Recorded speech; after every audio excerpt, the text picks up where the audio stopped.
For more than 4 decades, he was a ghost. A faceless predator who slipped silently into the homes of California families, leaving behind nothing but terror, grief, and unanswered questions. The Golden State Killer. A name that became infamous long after his crimes began. A name whispered with fear and anger. But for the victims and their families, he was more than a name. He was a nightmare that stretched across generations. He thought he had beaten time, that the years would bury his sins deep enough for the world to forget. But time, as he would learn, does not forgive. And in 2018, the mask finally slipped. California in the 1970s was supposed to be safe, suburban, and comfortable.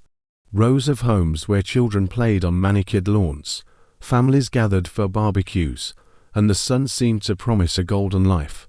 But in the shadows of those neighborhoods, something sinister was moving. At first, no one could explain its strange reports of prowlers, break-ins, the sense of being watched. Dogs barked at empty yards, phone calls came with silence on the other end, sliding doors were found open in the night, and then the assaults began. Women attacked in their own homes, sometimes when their husbands were present. He tied them up with shoelaces or bindings he had brought himself, humiliated them, and tormented them with sadistic precision. He whispered threats into their ears, moved silently through their homes, and left victims convinced they were seconds from death. This man, who would later be known as the East Area Rapist, terrorized Sacramento County with a wave of attacks that escalated with each passing year. He studied his victims, learned their routines, and sometimes even broke into their homes beforehand, leaving items like ropes hidden under cushions or in drawers for the night he would return. He would call his victims before or after the assaults, breathing heavily or whispering words that made their skin crawl. When couples were together, he often forced the husband to lie helplessly, sometimes balancing dishes on his back, threatening that if a single plate broke, he would kill them both. Then, while the man lay frozen, he brutalized the wife only feet away. The police scrambled, but each lead went cold. They created task forces, ran surveillance, even patrolled neighborhoods at night, but he always seemed to vanish into thin air. His attacks were calculated, his escapes flawless. Some investigators later admitted they felt like they were being hunted themselves. In quiet neighborhoods, families bought guns, installed locks, and kept lights burning late into the night. Sporting goods stores sold out of window alarms. Community meetings were packed with frightened residents demanding answers. But the predator always seemed to be one step ahead. Then the crimes escalated. What began as rape soon turned to murder. The attacker began striking in Southern California, where his brutality grew darker. In 1979, he murdered Dr. Robert Offerman and Deborah Manning in Goleta. Later, he killed Sherry Domingo and Gregory Sanchez. The crimes were ruthless, each victim tied or bludgeoned, each crime scene telling the story of a man who was becoming bolder and more violent. By the early 1980s, at least 13 people had been murdered, more than 50 women raped, and over 120 burglaries linked to the same mysterious predator. But no one could prove it. Different jurisdictions had different cases, and in an era before databases and DNA technology, connecting them was nearly impossible. 4 years. He was called many names: the East Area Rapist, the original Night Stalker. Only decades later would the world know him as the Golden State Killer. The trail went cold. Survivors carried scars, both physical and emotional, while the families of the murdered clung to fading hope. Detectives retired, case files gathered dust, and new crimes filled the headlines. Yet beneath it all, the memories of the Golden State Killer lingered like a wound that refused to heal. He believed he had won. He believed time was his greatest weapon, his perfect alibi. Each passing year must have felt like confirmation that he was untouchable, that the world had forgotten. He blended into ordinary life, living quietly, working jobs, raising a family. To his neighbors, he was just another man in the suburbs. But behind closed doors, he was still the same.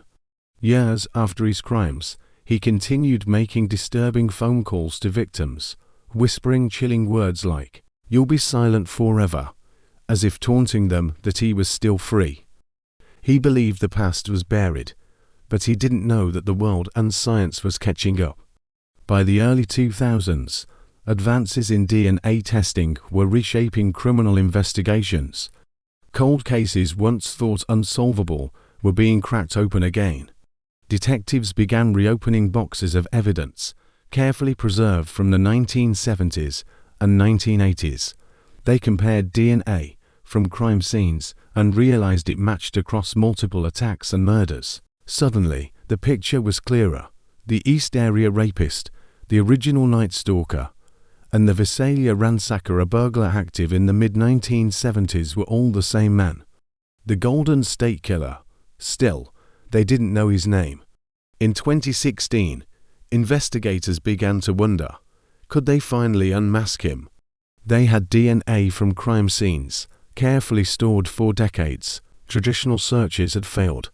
But then came a breakthrough no killer could have predicted: genetic genealogy. Using public DNA databases where people submitted their genetic information to trace ancestry, investigators built family trees, starting with distant relatives and working their way down, branch by branch. The process was slow, painstaking, like piecing together a giant puzzle where one wrong move could collapse the entire picture. But little by little, the puzzle began to reveal a face. And it wasn't the face of a shadowy stranger. It was Joseph James DeAngelo, a former police officer. A man who had once sworn to uphold the law while secretly living as its most brutal enemy. The irony was almost too much to believe. A cop turned killer. Someone who had been trained in how police operate, how investigations unfold, how to avoid suspicion. No wonder he had eluded capture for so long. He had used his badge as cover, his training as armor. But decades later, it all came crumbling down. Investigators moved carefully, watching DeAngelo, collecting discarded DNA from items like tissues and his garbage. Each test brought them closer to certainty. Finally, in April of 2018, the match was confirmed. Joseph James DeAngelo was the Golden State Killer. The arrest shocked his community. To his neighbors, he was just an older man, living quietly in a modest home. No one suspected the frail-looking retiree was hiding a monstrous past. But when police surrounded his house, DeAngelo had no escape. The predator who once ruled the night was powerless, surrounded, and caged. And for the first time in over 40 years, survivors and families of victims could look into the face of the monster who had haunted them. The news spread like wildfire. For survivors, the arrest was a mixture of relief and pain. Relief that justice had finally come, but pain at the memories dragged back into the light. In courtrooms, victims stood face to face with the man who had stolen their innocence, their peace, their loved ones. They spoke with trembling voices, but their words carried the weight of decades of suffering. One survivor described the night. She was attacked as a teenager, her voice breaking as she told DeAngelo that he had haunted her life for decades, but he no longer had power over her. Another stood proudly in the courtroom and told him she had survived. She had raised children, and she had built a life despite his attempts to destroy her. Some called him a coward. Others told him that despite all his cruelty, he had not broken them. And Joseph DeAngelo, once the embodiment of terror, sat silently, an old man shackled to his chair, powerless in the face of the truth. In 2020, DeAngelo pled guilty to 13 counts of murder and admitted to countless rapes and burglaries. Too many to number, too many to fully account for. He was sentenced to life in prison without the possibility of parole. For the victims and their families, it wasn't enough to erase the past, but it was justice. After decades of silence, after decades of unanswered questions, they finally had an answer. The Golden State Killer was unmasked. The story of Joseph James DeAngelo is more than the story of a serial killer. It is the story of resilience, of relentless investigators who refused to give up, of science that gave a voice to the voiceless, and of survivors who stood strong despite the darkness that haunted them. It is proof that time may delay justice, but it cannot destroy it. The killer believed he was safe, that the years would shield him. But in the end, those same years betrayed him, allowing technology and determination to finally close the case. For decades, California lived in fear of a faceless predator. Today, his face is known, his name forever tied to his crimes. And though the pain remains, there is closure in knowing that the man who once ruled the night will never walk free again. Justice, delayed, but not denied. The Golden State Killer thought he was untouchable. He thought he had outrun the truth, but the truth always catches up. And for Joseph James DeAngelo, it arrived 40 years later, in the form of a knock on his door, and the cold click of handcuffs around his wrists.